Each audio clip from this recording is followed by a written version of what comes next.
അസ്സലാമു അലൈക്കും വറഹ്മത്തുള്ളാഹി. മുഹറം 10 നമ്മിലേക്ക് കടന്നു വരുമ്പോൾ നമ്മുടെ മനസ്സിൽ കനൽ കോരിയിടുന്ന ഒരു ഓർമ്മയുണ്ട്. കർബലയുടെ ചരിത്രമാണത്. ഹുസൈൻ റളിയല്ലാഹു അൻഹു ഷഹീദായ ഏറ്റവും വലിയ ദുഃഖകരമായ ഒരു ചരിത്രം. ഈ കർബല എന്ന് പറയുന്ന ഇസ്ലാമിക ചരിത്രത്തിലെ ഏറ്റവും പ്രധാനപ്പെട്ട പോരാട്ടം നമുക്ക് 3 സന്ദേശങ്ങൾ നൽകുന്നുണ്ട്. ഒന്നാമത്തെ സന്ദേശം സത്യത്തിന് വേണ്ടി നിലകൊള്ളുക എന്നുള്ളതാണ്. ഈവൻ ഈഫ് എലോൺ, ഒറ്റയ്ക്കാണെങ്കിൽ പോലും, ദുനിയാവ് മുഴുവൻ നിനക്കെതിരാണെങ്കിൽ പോലും സത്യത്തിൻ്റെ പക്ഷത്ത് നിലനിൽക്കുക എന്നുള്ളതാണ്.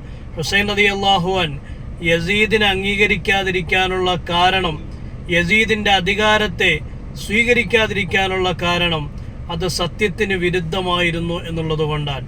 രണ്ടാമത്തെ പാഠം എന്നുള്ളത് ധർമ്മത്തിനും നീതിക്കും വേണ്ടി പ്രവർത്തിക്കുക എന്നുള്ളതാണ്. അധികാരത്തേക്കാൾ വലുതാണ് ധർമ്മവും നീതിയും എന്ന് ജീവിതം കൊണ്ട് തെളിയിച്ച ആളാണ് ബഹുമാനപ്പെട്ട ഹുസൈൻ റളിയല്ലാഹു അൻഹു. മൂന്നാമത്തെ പാഠം ത്യാഗ മനസ്ഥിതി വളർത്തിയെടുക്കുക. അതായത് ഇസ്ലാമിക സന്ദേശങ്ങളും ആശയങ്ങളും നിലനിൽക്കുന്നതിന് വേണ്ടി സ്വന്തം ശരീരവും സമ്പത്തും സമർപ്പിക്കുക.